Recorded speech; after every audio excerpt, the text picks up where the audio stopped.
The London air tasted of smoke and fear.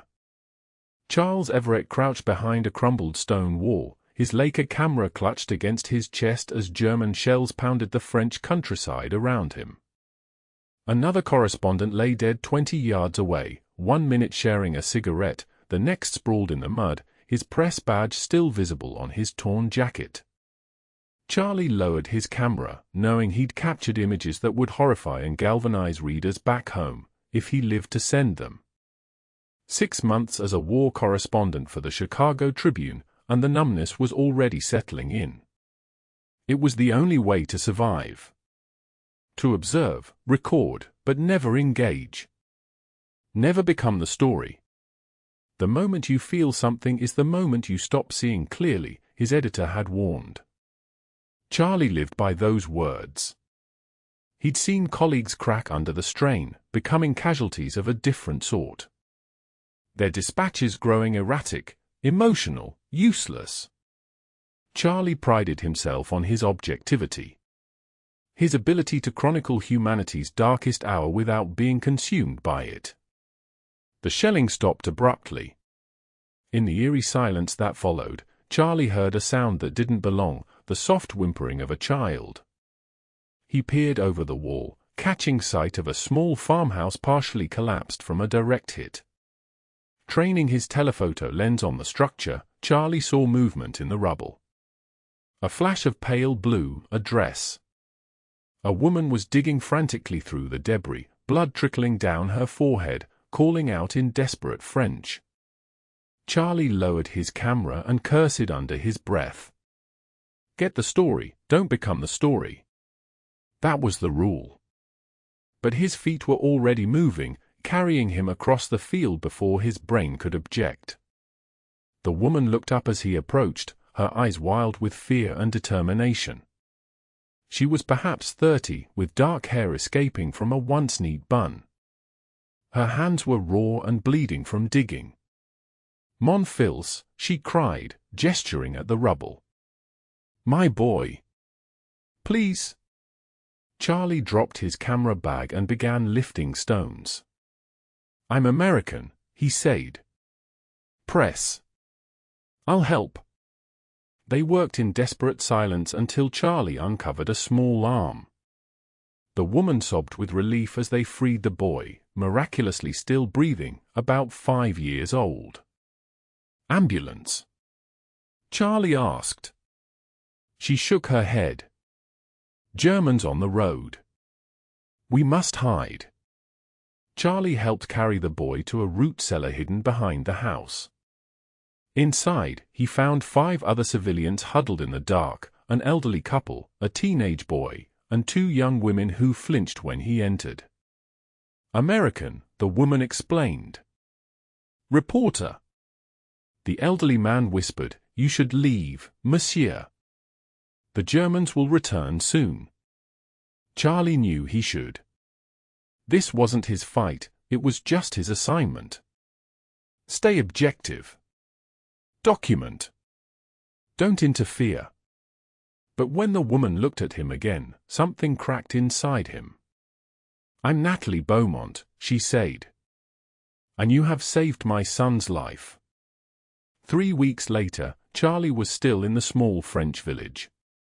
His editor had been surprisingly supportive when Charlie pitched a series on civilian life under occupation.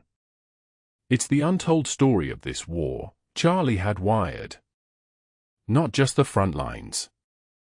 The people trapped between armies. What he didn't share was how he'd grown to care for these people.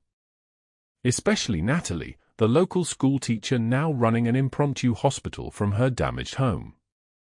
Charlie watched her tend to neighbors with quiet grace, teaching her son Mathieu to read by candlelight after long days of nursing the wounded. You should be on a boat to America, she told him one evening as they shared meager rations. This is not your war. It became my war the moment Hitler marched into Poland, he replied. But the truth was more complicated. He'd covered the Spanish Civil War, Ethiopia, even the Japanese invasion of China. Always with professional detachment. Always an observer. You take many photographs, but I never see you smile, Natalie said, her English improving daily through their conversations. Smiling isn't part of the job description. What about before the war? Did you smile then? Charlie stared into his tin cup. I don't remember. That night, German patrols swept through the village. Charlie hid in Natalie's cellar with her son while she faced the officers at her door. His heart hammered as he heard boots overhead and German voices demanding information about partisan activity. I am just a school teacher, Natalie responded calmly. I know nothing of such matters. When they finally left, Charlie emerged to find Natalie pale but composed. You lied well, he observed. I didn't lie, she said. I am a school teacher. What I do for the resistance is separate. Charlie felt the room tilt. The resistance? Natalie, they'll kill you if they find out. Her eyes flashed. Then they shouldn't find out.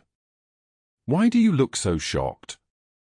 Did you think we would simply accept Nazi boots on French soil? Of course not, but what? You can report on our suffering but expect us to do nothing about it. She stepped closer. What do you believe in, Charles Everett, beyond your newspaper column? The question haunted him as he typed his dispatch that night. For years, he'd prided himself on maintaining objectivity. Not taking sides meant seeing all sides. But watching Natalie, her quiet courage, her refusal to surrender, made his neutrality feel less like wisdom and more like cowardice. A week later, Charlie accompanied Natalie on what she described as a supply run. They walked through dense woods, Natalie navigating by landmarks only she could recognize, until they reached a small clearing where 3 men waited. This is René, she said, introducing a bearded man with watchful eyes. Our contact from the north. Charlie shook hands, understanding dawning. You're not just passing messages. René studied Charlie suspiciously. Who is this American? We cannot have journalists here. He helped save my son, Natalie said. He can be trusted. Perhaps, René said. But can he be useful? That evening, after helping move medical supplies and ammunition hidden in false-bottomed milk cans, Charlie confronted Natalie at her kitchen table.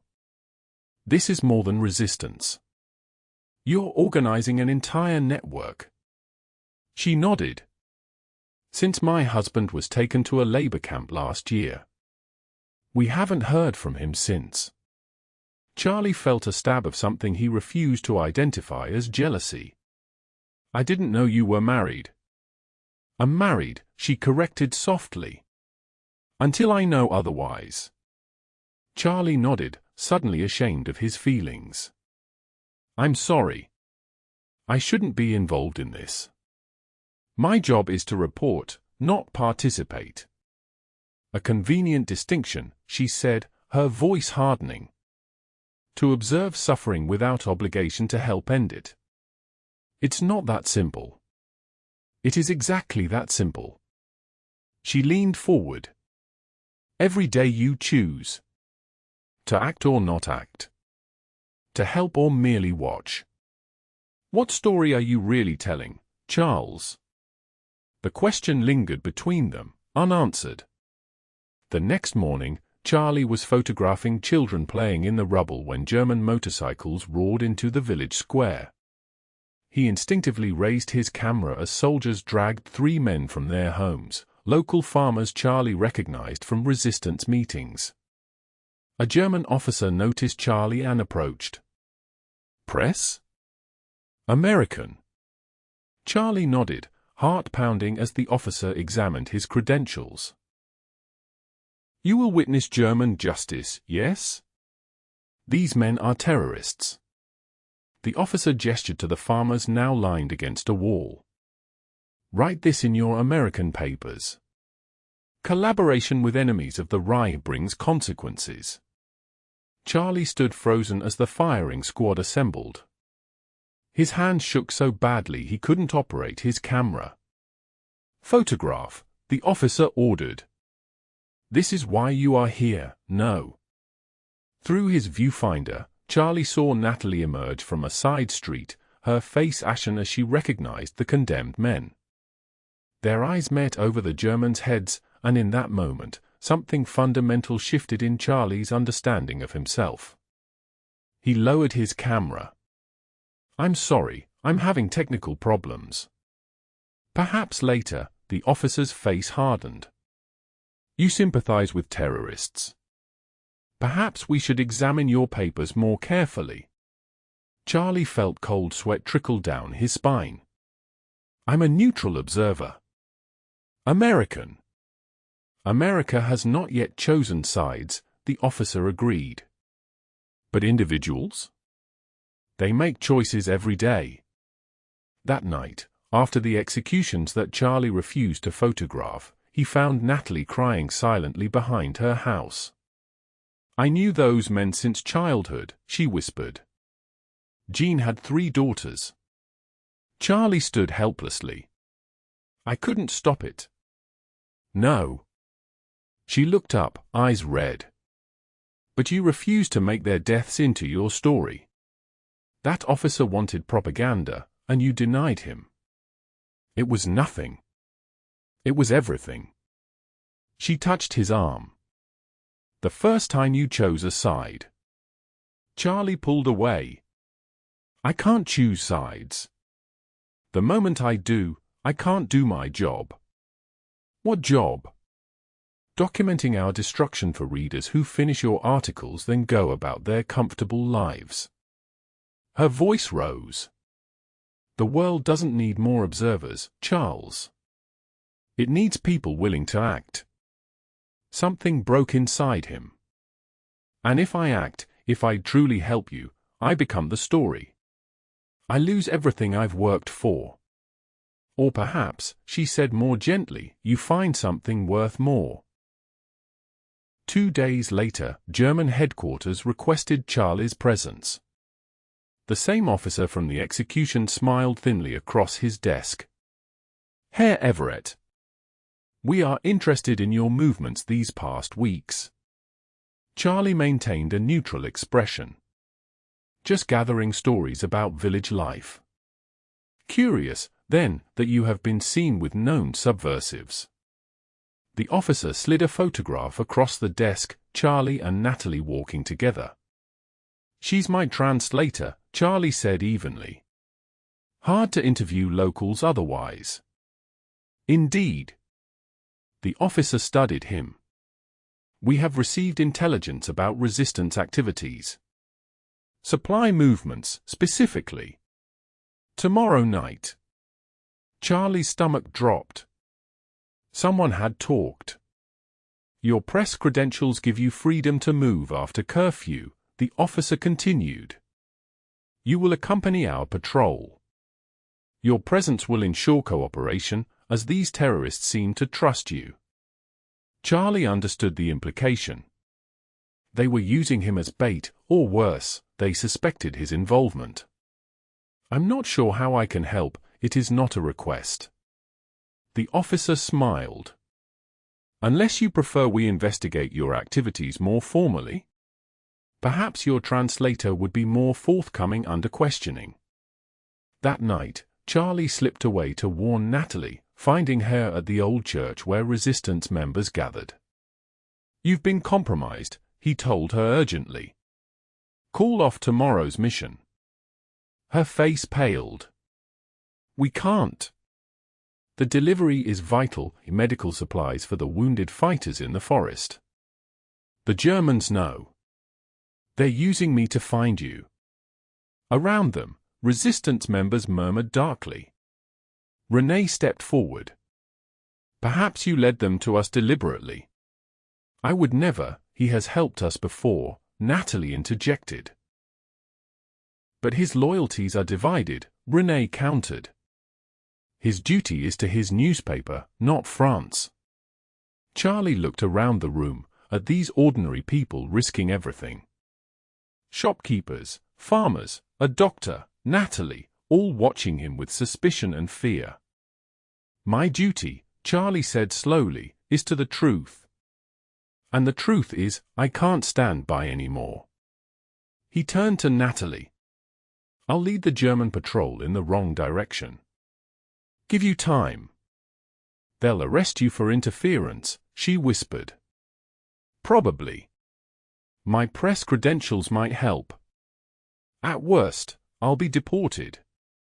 He didn't mention the other possibilities, imprisonment, or worse. Natalie grabbed his arm. Why would you risk this? For the first time in years, Charlie smiled genuinely.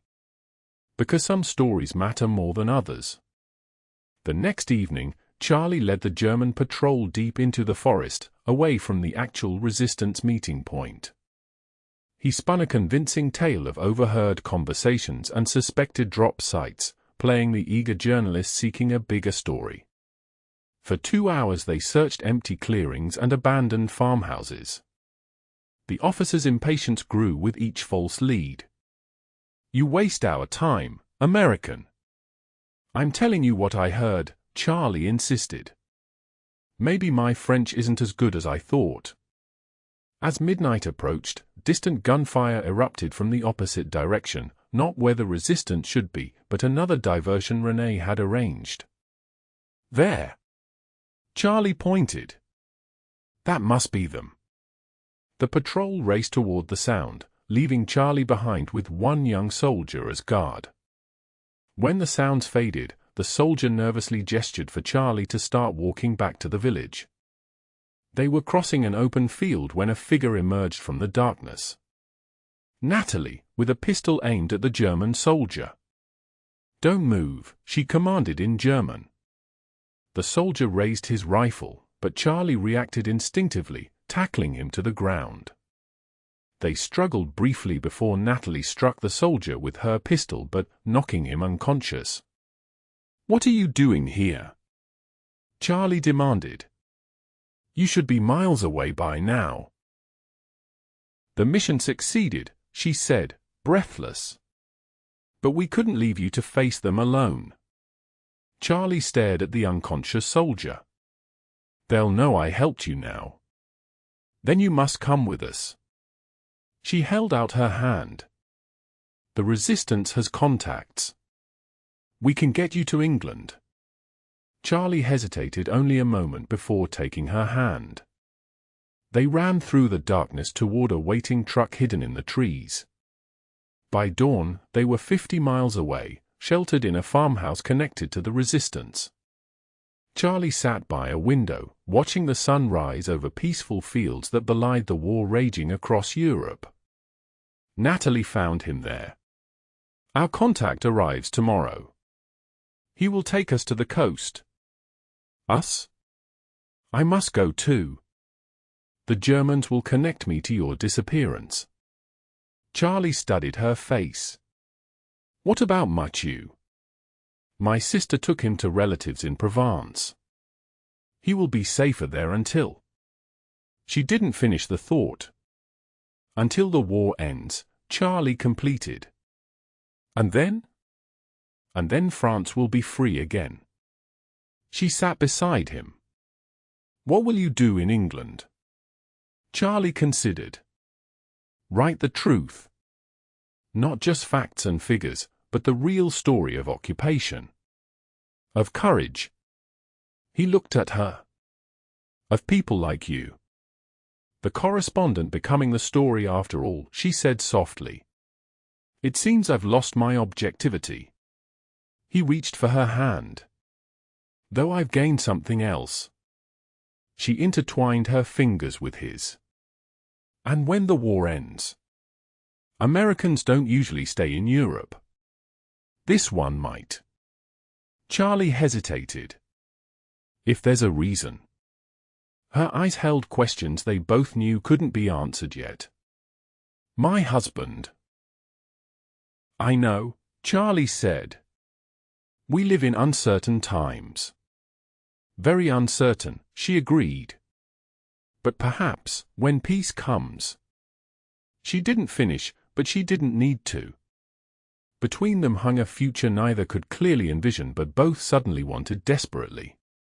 Their journey to England proved harrowing. Twice they nearly encountered German patrols. Once, they hid for hours in a drainage pipe while search dogs prowled nearby. Charlie marveled at Natalie's calm under pressure, her quick thinking saving them repeatedly. In London, Charlie's press credentials helped secure their situation. He began writing for British and American papers, his first-hand accounts of occupied France offering invaluable insight. Natalie joined a Free French organization, her knowledge of resistance networks proving crucial. They shared a small flat near Regent's Park, their relationship existing in a space between friendship and something deeper. The uncertainty of Natalie's husband's fate created boundaries neither crossed, though the longing between them grew with each passing month. "Your dispatches have changed," Natalie observed one evening, reading his latest article. "They're more personal," Charlie acknowledged. "My editor says I've lost my objectivity and found your humanity." She touched his cheek. "These stories matter, Charles." In spring 1944, as Allied forces prepared for the invasion of France, news finally came through Red Cross channels. Philippe Beaumont had died in a labor camp the previous year. Charlie found Natalie sitting alone in their small garden, her face tear-streaked but composed. "I mourned him long ago," she said when Charlie sat beside her. "But now it's real. I'm so sorry. He was a good man. A good father." She looked at Charlie. "He would have wanted Mathieu and me to find happiness again." Charlie took her hand. "When this war ends, when France is free," she continued, "we'll find Mathieu," he promised. "And maybe," she echoed, leaning against his shoulder, "we write a new story." On June 6, 1944, they stood among crowds outside Downing Street, listening to Churchill announce the D-Day landings. Natalie gripped Charlie's hand so tightly her knuckles whitened. "It's beginning," she whispered. "The liberation." In September, Charlie received military clearance to accompany Allied forces into liberated Paris. Natalie, despite her resistance credentials, faced bureaucratic delays. "Go," she urged. "Find Mathieu. I'll follow as soon as possible." Their parting at the airfield felt unbearable. 3 years of war had taught them how quickly people could vanish forever. "I'm not just a correspondent anymore," Charlie told her. "I'm not just observing. I promise I'll find him."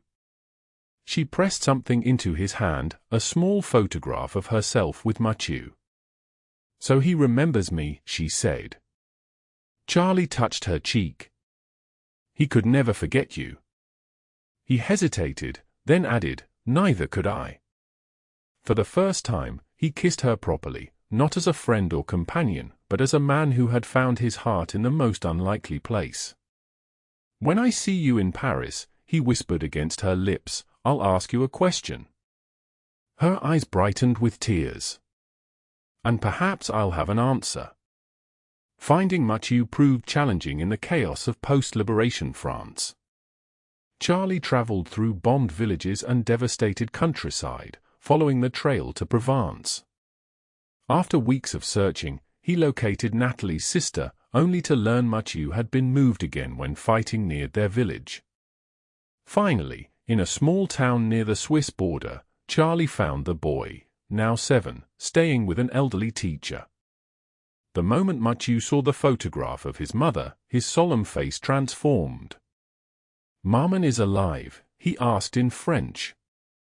"Very much alive," Charlie assured him. "And waiting for you in Paris." Their journey back to the capital took place in stages, through a country rebuilding itself from ruins. Charlie filed stories along the way, but these were different from his earlier war correspondence. These were stories of reunion, resilience, and renewal. When they reached Paris in late October, Natalie was waiting at the train station, having finally secured passage from England. Charlie would never forget the sight of her running across the platform, nor the sound of Matthew's cry as he broke free from Charlie's hand to race toward his mother. Charlie stood back, watching their reunion through tears. For years, he had documented the worst of humanity. Now, he was witnessing its best. Later, as they walked along the Seine, Matthew running ahead to feed ducks with bread crumbs, Natalie slipped her hand into Charlie's. "You once told me that correspondents must never become the story they cover," she said. Charlie smiled. "I was wrong about many things. The war taught us all difficult lessons." She stopped, turning to face him. "You mentioned a question you would ask in Paris." The autumn sunlight caught in her hair as Charlie took both her hands in his. Around them, a city emerged from darkness, damaged but undefeated. "Like them. I've covered wars across 3 continents," Charlie said. "Reported on humanity's darkest moments. I thought my job was to observe, not engage. To document, not feel." He touched her cheek gently. "Then I met a French schoolteacher who showed me that sometimes the most important story is the one that changes you." Natalie's eyes shimmered. "And your question, Monsieur Correspondent?" Charlie smiled. "Natalie Beaumont, when this broken world finally heals, will you let me be part of your story? Will you and Matthew be part of mine?" Her answer came not in words but in the way she rose on tiptoes to kiss him, there on a bridge over the Seine, with Paris rebuilding around them and their future stretching out before them, no longer just a story to cover, but a life to be lived.